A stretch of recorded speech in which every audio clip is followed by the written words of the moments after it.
everyone, and welcome to Socially Joe, episode 28. So we're approaching 3-0 soon. Woo!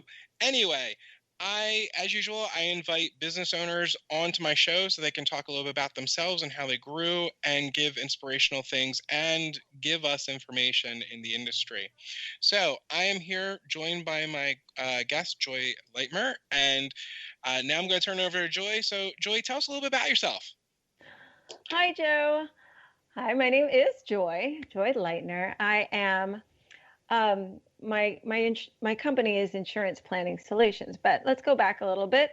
I am a professional singer. I was a professional singer from birth. I think I came out of the womb singing. But of course, as singers, we invented the gig economy.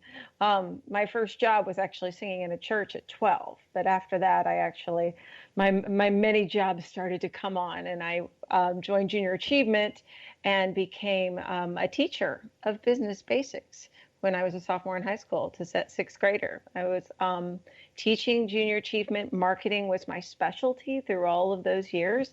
Worked in the restaurant business for many years and trying to get myself through college and a couple degrees in high school and all of that, both here and in Europe. And when I was finishing up my master's, I moved here to Florida. I decided I need a real job, and I had an uncle down here, and he had a company for 40 years. But he always said he wanted help. He thought he'd ask our family members. He figured my brothers would show up, and well, he was surprised when I showed up one day. Here I am. I thought Sarasota was a great place. It's got the arts. I'll be able to sing. I'll be able to dance. I'll do everything, and I'll have a day job. Yay. I pulled out my marketing experience and went to work as a real estate appraiser, state certified real estate appraiser, where I was still singing and teaching and doing my real estate appraisal, all my marketing experience pulled out of the hat to do market analysis for real estate until, boom, the Great Recession hit in 2008, and the work just came to a halt. But luckily, I was still singing, and a friend of mine in church that I was singing at the time, where I had my church job, said, "Come with me, and I'll teach you to do Medicare." And I said, that seems a little recession-proof.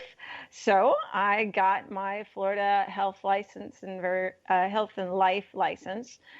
And since then, I've been working with people to help them with living insurance solutions. That's awesome. Yeah. So let's kind of go into questions, and I want to jump too ahead. But so I know it doesn't feel like fall down here because we're still in like August, but we're going to go into September in the state of Florida. But what should we be aware of? Are there seasons of health insurance? Is even health insurance a seasonal thing? Oh, yes. The many seasons of health insurance. Yes. Every year we have the seasons turn, and so does the health insurance clock. Any federal subsidized insurance, i.e. Medicare, or which was established in 1965, or the ACA, which is the Affordable Health Care Act, which started plans in 2014, all have federal government money going into them. So the government does their budget every year.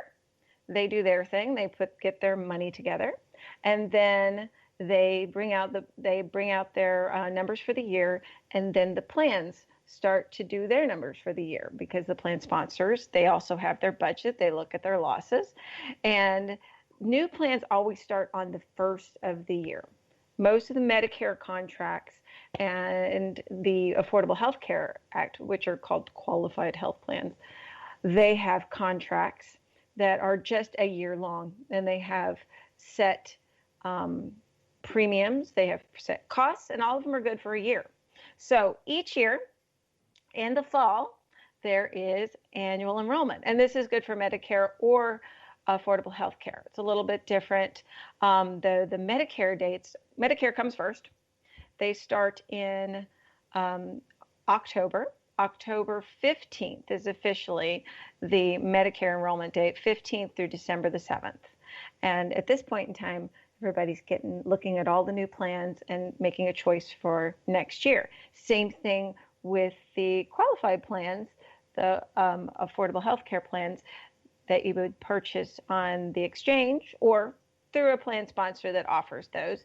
You don't have to go through the exchange as long as you're getting a qualified plan from a plan sponsor. Those would actually start on the first of the year too. The new cost sharing and all of that would start on the first of the year. So, and that enrollment period starts November the 1st and it goes through December the 15th. So every year, up north, the leaves start to fall. Some of our leaves fall. Our traffic gets worse because traffic from the schools, and then the mailboxes get full of all sorts of stuff that come flying in if you're a Medicare beneficiary. And if you're in the Affordable Health Care Act, if you have a qualified plan, it's usually your email that gets bombarded and your text messages with the exchange reminding you that you need to go in and make your changes for next year. No, there you go. So I know you kind of went over some of it, but what are the different kinds of Medicare plans out there that people should be aware of and looking towards? Okay. Well, let me back up a little bit. So before I go into plans, let's start at the very beginning. It's a very good place to start. When you do Medicare, you begin with A, B, C, and D.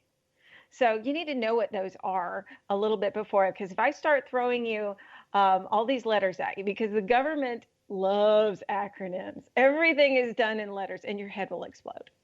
When I start with A's and B's, I've already talked about AEP, which is annual enrollment, and both Medicare and qualified plans, ACA plans, have them.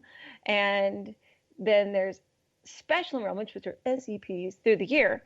But to know a little bit more about Medicare before I start throwing the different types of plans at you. So we started with our ABCs. A is for hospitals. I know. I was going to say Apple.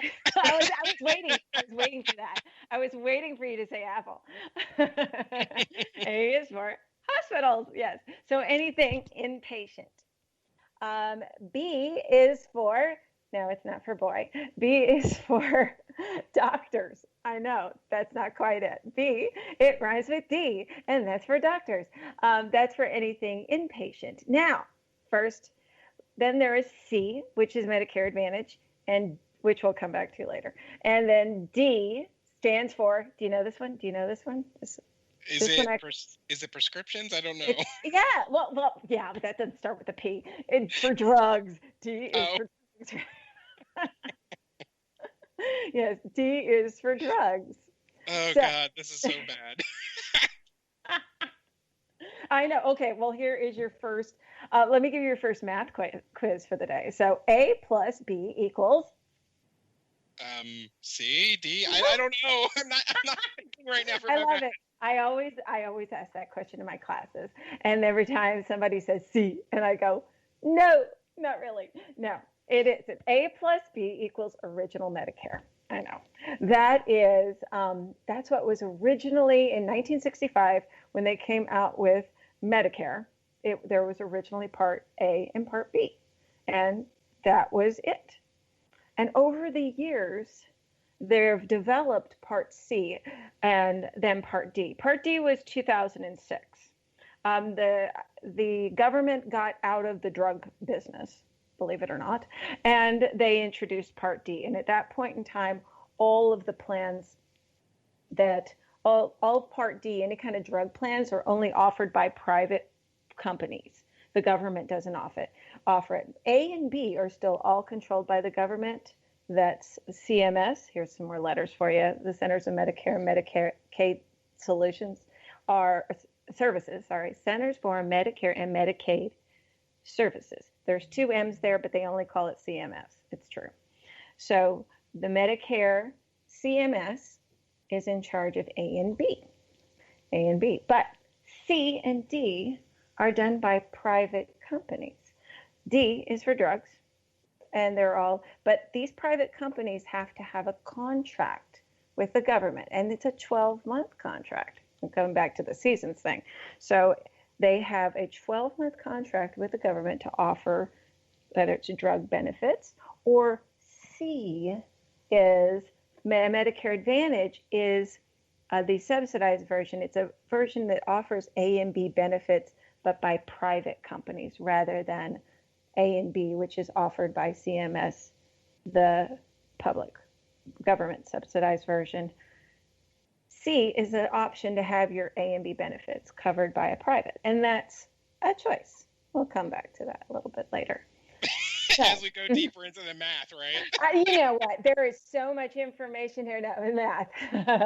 We'll get back. More letters. It's more like algebra, actually. That's what I'm thinking. It's like algebra, pre-algebra type thing, and I like that. I could do that, but I haven't done it in a long time. I need to get my head back into that. Exactly. So but, back to your initial question of what kind of Medicare plans are available. So there are, I like to call them roads or pathways. You have to understand the basics first. That A and B are where you start at the very beginning, right? And you could get A and B and you'd only have your medical coverage now, and then you could go and get your D to go along with that so you have your drugs. But there are still costs that are involved with all of those.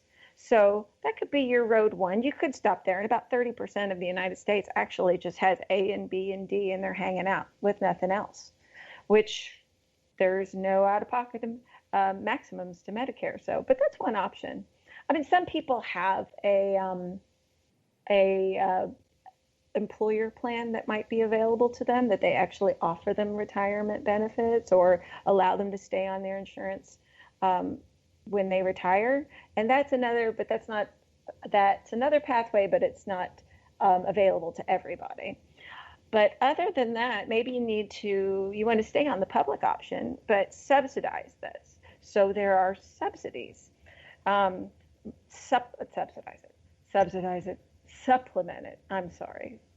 Supplement it with a Medicare supplement. Now, supplements are private insurance offered by private companies that contract. They don't contract with Medicare, but they actually have to be approved by Medicare to sell in the states they want to sell. They have to be approved by the state, and they have to offer Medicare plans that are approved by the government, that offer the government model. So it's a supplement, but they're private insurance. So they're not subsidized by the government. They're subsidized by you. You will pay for those. And then you get your Part D. That's one pathway. The other pathway is actually the C and the D. The C, Medicare Advantage. And the government, these are subsidized by the government. Every year when the government does their budget, they decide they have X amount of dollars for each person who wants to enroll in a Medicare Advantage plan to be able to do so. And when they do, if they do, it's an option, if they do, then the government will give that money that they put aside for managing their benefits if they were to stay on, with their original A and B and hang out with them. But if they decide, I want to go to the government subsidized C plan that's offered by a plan sponsor, then the government will give that money to the plan that they enroll in to offer to cover all their A and B benefits. And in many cases, they can get other things than just A and B benefits. I mean, sometimes dental, sometimes vision, sometimes hearing, and things that aren't covered by Medicare. And those type of plans are similar. They're offered in like HMOs and PPOs. And since the government only likes to write one check if they can ever possibly get away from it, then most of the Medicare Advantage plans offer Part D with the C. So you get both your medical and your drugs all under the same umbrella. Okay. Are you confused yet? Too many letters? Yeah. Mm-hmm. I've heard it from so many different angles, from so many different people. It blows my mind, but I understand it a little bit more. Oh, good. Yeah, this is the very